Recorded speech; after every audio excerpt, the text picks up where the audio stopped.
Olá, pessoal.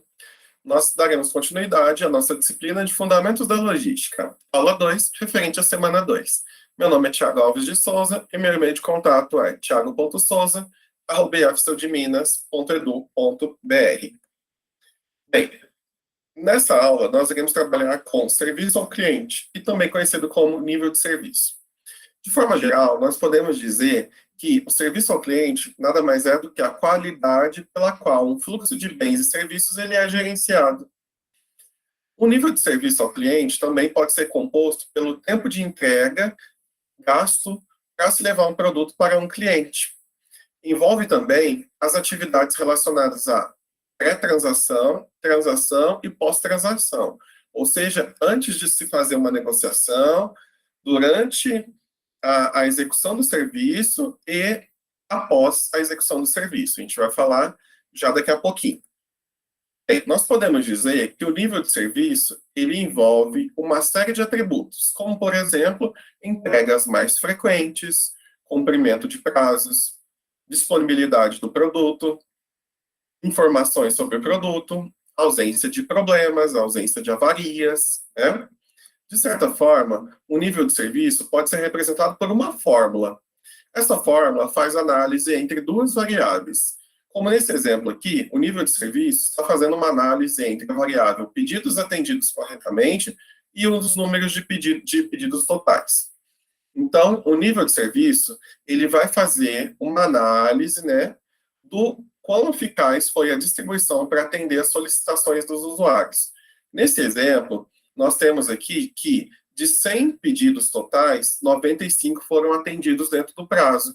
Isso significa que eu tive um nível de serviço de 95%. Obviamente que nesse exemplo nós estamos considerando apenas a questão da entrega, mas o nível de serviço ele pode envolver outros indicadores de desempenho. Aqui eu trago 3 indicadores para vocês verem. Entrega completa, que faz uma análise entre o total de entregas completas dividido pelo total de pedidos recebidos. Nós temos também a entrega pontual, que é o número de entregas que foram pontuais dividido pelo número de pedidos totais recebidos. Mesma coisa, entrega sem erro. Número de faturas limpas, né, faturas sem problemas, com o total de faturas emitidas.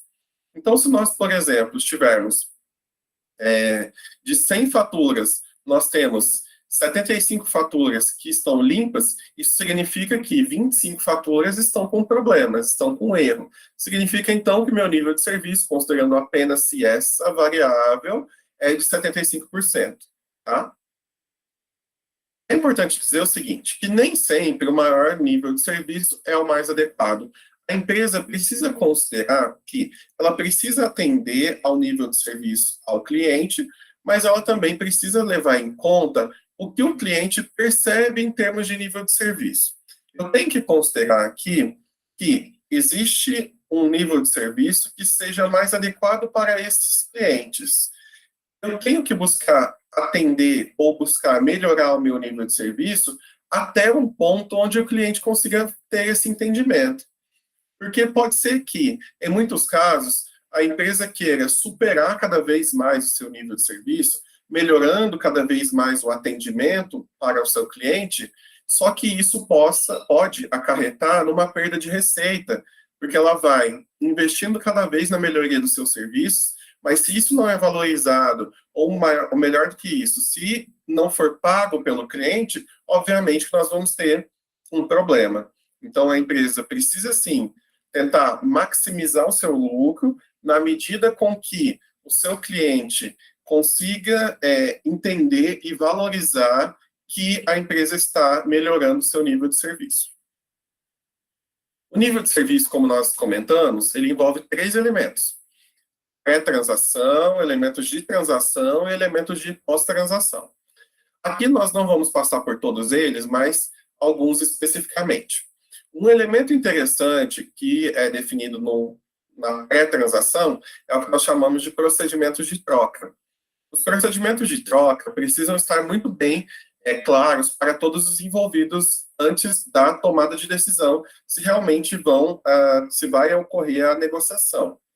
Já nos elementos de transação, nós temos que considerar os níveis de estoque que serão fornecidos e o tempo que vai ser envolvido com essa entrega, né?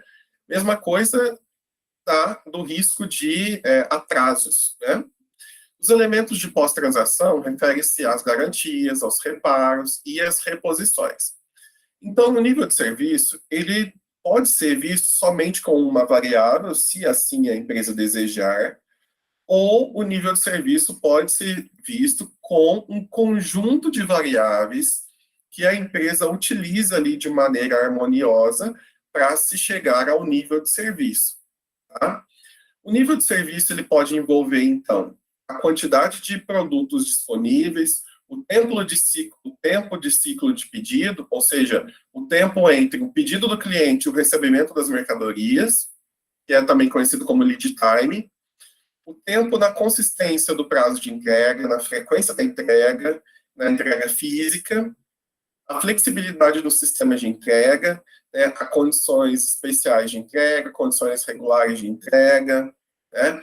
Também é possível considerar o sistema de recuperação de falhas, a questão das reclamações, né? Isso também pode ser utilizado na composição do nível de serviço, a qualidade do atendimento, o tempo de atendimento, o tempo das solicitações, o tempo de espera, o tempo de pedido, o tempo de assistência. Então, aqui nós temos alguns exemplos, mas a empresa pode escolher compor o nível de serviço com as variáveis que ela considere mais importante. E por que o nível de serviço é tão importante? Porque ela influencia a escolha do consumidor. Obviamente que você, como consumidor, você, quando vai fazer uma compra, você tem ali algumas possibilidades. Vamos dar um exemplo na prática? Eu posso querer comprar, por exemplo, um computador. Eu posso querer comprar na Dell, eu posso querer comprar no Mercado Livre, eu posso comprar, por exemplo, nas lojas americanas, eu posso comprar nas Casas Bahia, em outros players no mercado. E por que o nível de serviço é importante? Porque ele vai ser determinante na minha escolha. Então, eu posso escolher baseado no preço, que é uma variável que é, obviamente, uma das mais importantes, mas também em outras variáveis, como prazo de entrega, condições de pagamento, entre outras, né? Então, o nível de serviço ele vai influenciar a escolha do consumidor e ele vai ser importante na satisfação desse consumidor. Então, se eu preciso de um computador rapidamente, porque o meu computador pessoal pode ter queimado, obviamente que a velocidade ela é importante. Ou seja, então eu vou escolher ali uma empresa que me consiga entregar o produto mais rápido possível. Então, esse pode ser um dos componentes desse nível de serviço. As vendas, elas normalmente tendem a aumentar se o serviço for melhorado, além daquele que já é oferecido pelos fornecedores e concorrentes. E, além disso, vale dizer também que se o nível de serviço é baixo e ruim, isso gera diminuição nas vendas. Então, o nível de serviço adequado, combinado com o cliente, de maneira adequada com preço, qualidade, ele vai ser extremamente importante para a competitividade da empresa. Algumas variáveis aqui que eu trago que podem compor o nível de serviço. Vendas, pedidos, devoluções, pedidos pendentes, faltas de estoque, pedidos cancelados, linhas canceladas, recuperação de pedidos pendentes, entregas incompletas, reclamação por danos, quantidade de entregas urgentes, tudo isso pode compor o que a gente chama de nível de serviço. Olha só que interessante. Quando eu comentei com vocês de que o nível de serviço pode ser composto por mais do que uma variável, é nesse sentido que eu vou mostrar agora. Por exemplo, o nível de serviço máximo que a gente pode atingir é 100%. Lembrando que o nível de serviço é quanto maior, melhor, né? Então, se eu tenho aqui um nível de serviço de 90% para a entrega do produto certo, significa que os outros 10% foram errados. Se eu tenho um nível de serviço de 80% para a hora certa, significa que 20%, que é a diferença, não foi entregue dentro do prazo. Eu consigo fazer uma análise fazendo o produto certo vezes a hora certa, então vai ser 0,9 ou 90% vezes 80, vai dar 0,72, ou seja, o nível de serviço de 72%, considerando duas variáveis. A primeira variável, se o produto solicitado foi realmente entregue, e a segunda variável, se o produto foi entregue no prazo. Então, o nível de serviço ele pode envolver o número de variáveis que a empresa considerar interessante, mas ele precisa ser analisado para que ele seja visto pelo cliente, entendido pelo cliente, e mais do que tudo, que ele não afete o seu custo realmente, né, a ponto de ter problemas aí com rentabilidade.